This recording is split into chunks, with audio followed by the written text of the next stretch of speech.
Yeah, I ain't gonna lie, bro. Oda's cooking up some crazy plot that he's building right now.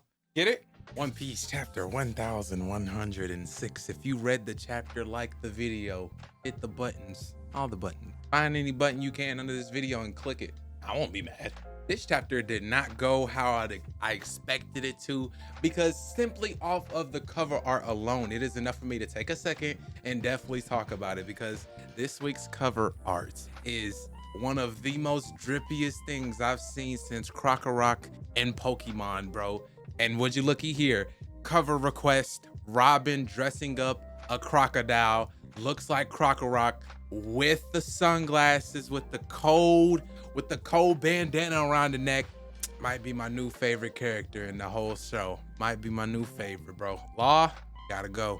So a lot happened this chapter for sure. So let's definitely take it section by section. We have answered questions, but with those answered questions, it's One Piece. We get even more craziness thrown on top of it. So chapter starts. This crazy ship is approaching. Everyone's reacting. We see Luffy. Question is still not answered. Who brought him that food? Even after seeing who it is that appears on the island, we still do not know who teleported Luffy and who gave him that food. Now, right now, is Blackbeard helping Luffy? Like, is he trying to run like a, is he trying to be like a snake and actually help Luffy out so that he could slime him out later? Is that what's going on? So the Marines being fodder doing fodder things. It's like, I don't care if it's an emperor. Let's put some sea stone cuffs on Luffy and let's get it over with. He pops out the Gear 5 mode. Everybody goes up a flame. And, all Luffy's got to do is just, digest the food real quick. Because, he's in blimp mode whenever he be eating his food. And then he digests food fast, bro. So the event of last chapter, Kizaru just blew up the little rocket thing that Atlas and the others, Bonnie, Kuma, was Frankie in there? Yeah, Bonnie, Kuma, Atlas, and all of them was currently in that rocket, and Kizaru blows it up. They all are open right now for an attack. Kuma saves Bonnie again, but they're still in the air. So here comes Mr. Mickey Saturn, is like, okay, attack him again. And he orders all the pacifistas to attack everyone currently in the sky, but Vegapunk, he finally did something good. Finally. So basically what happened in the past was he decided to actually set up a failsafe specifically for Bonnie, not even being asked to by Kuma, but simply because of how much Kuma, means to him, as a homie or even as a family member. He set up a failsafe to anyone that has Kuma's appearance, that they instantly put Bonnie's orders above even the world nobles. The Gorosei, it goes Bonnie, then everyone else. Now, the specific wording of that, am I tripping? Or if he says, let me grab the exact thing. He says that the idea of your precious daughter dying by your hands, I couldn't stomach such a tragedy. So he made sure that each and every single person sharing Kuma's appearance would be programmed to obey Bonnie at the highest priority. So the pacifistas, of course, is like the first thing that you think of. But me? What about Espaw? So after Egghead, are we gonna have a Seraphim with us too? Are we gonna have all the Seraphim with us? Because if Espaw, of course, shares Kuma's appearance, is Espaw currently under the control by Bonnie? I'm tripping? Am I tripping? So Bonnie actually orders all the pacifistas to attack the Marines, and now we have I wouldn't say a foot up, but we're getting closer to level ground with the current odds that we have. Pirates versus the Marines and the Gorosei. We're still down, but of course we got to even the playing field, because we need all the Mickey stuff for Luffy too, because Saturn's been getting all the crazy cheat codes. Now it's time for us to get a couple. We need them Seraphims, we need the pacifistas. We have the pacifistas.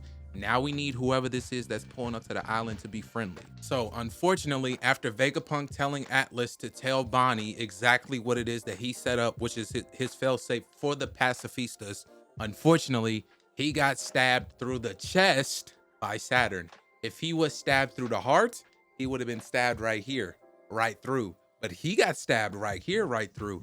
If I'm a person that has to read these and pay absolute attention to the smallest of details, then the case is he got impaled, but not in any vital organs. So Choppa Choppa should be able to help the boy out, and he should not be dead.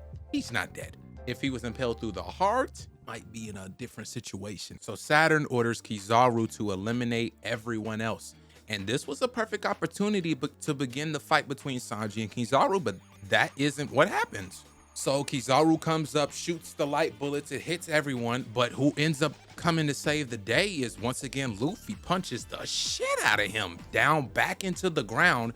While everyone was airborne, Luffy comes to where he is, hits him with a I don't even know what to call it, but he hits him with a nice attack. Boom, banks him back to the ground. So in this case, my question now is, what's Sanji gonna do? Is Sanji gonna be the person that meets up with them at the ground, and then Luffy is, tags out? So I don't know specifically what's going on, because if Luffy is in gear 5th, then like, what was the point of having him go into that form just to go for that one punch? Now, is the fight between Luffy and Kizaru gonna continue, or is Sanji gonna take over and Luffy fights Saturn? That could be the case, and I'd be cool with it. I would be fine with it. Now, specifically, I hope that another Mickey thing doesn't happen, that Zoro currently is fighting Rob Lucci, and like, are they gonna pull the thing where like Rob Lucci is getting better by fighting Zoro, or it turns out, the training that Rob Lucci has done has actually been effective, and now he's kind of neck and neck with Zoro, and he's actually gonna have to try to beat him? And if that's the case, Zoro beat King.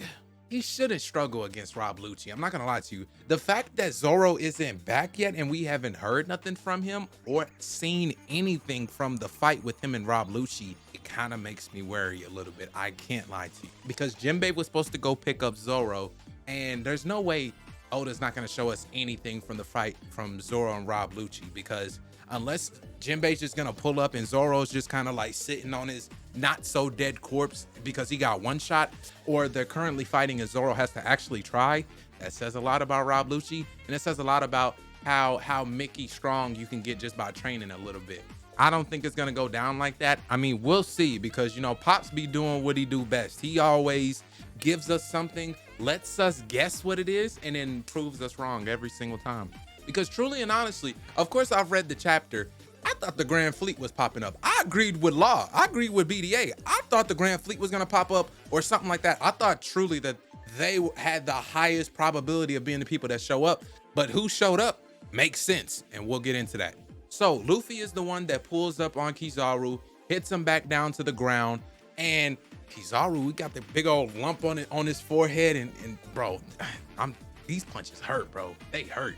Everyone is currently retreating because they are calling the Buster Call to the island. Everyone that was in the air finally landed on the ground, so you don't really have to worry about what's going on over there. Sanji pulls up to all the people that landed on the ground to make sure they're okay. So everyone is kind of together a little bit. Bonnie sees Luffy in this Gear 5th form, and she's kind of confused. Vegapunk finally drops the bomb that Luffy is the reincarnated Nika, and we will see how that kind of moves forward.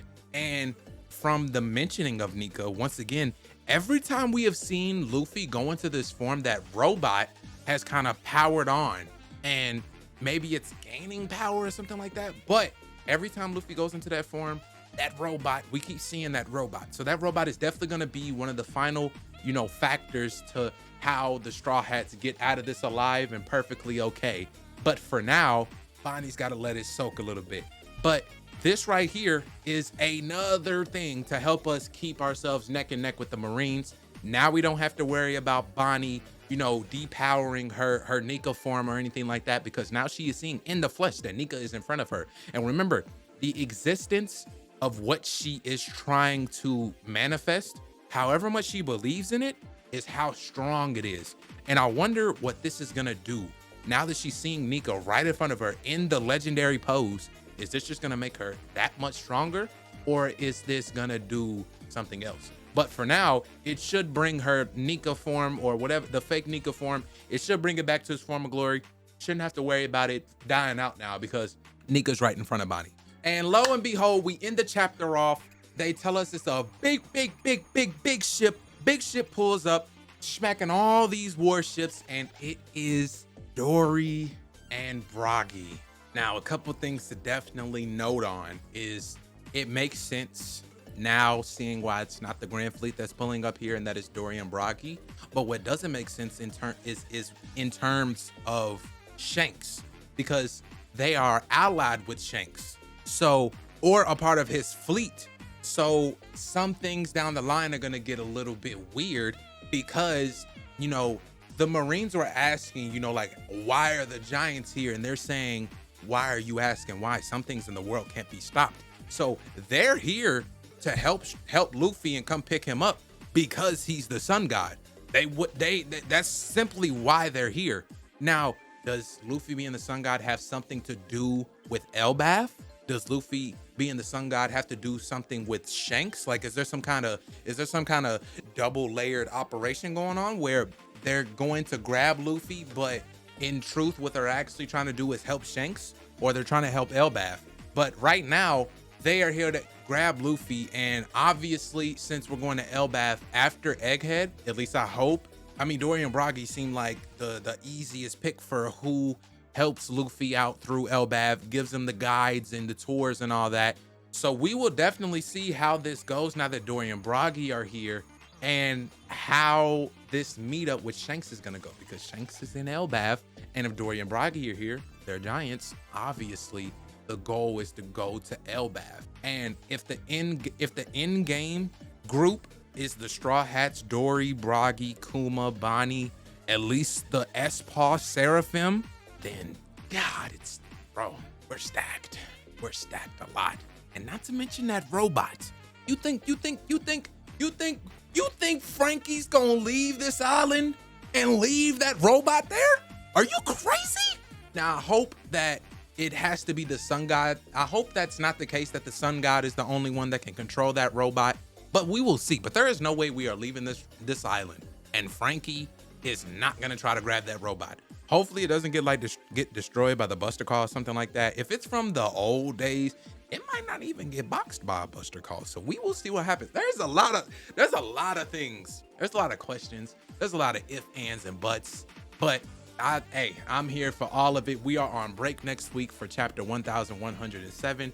This was a crazy chapter. I can't even put this at just a W. This is like double W type chapter, bro. This was a lot. You know, there was a lot going on in this chapter. It was definitely one of those chapters where I was like, yeah, like I'm instantly pushing the button, and I pushed the button. Here we are.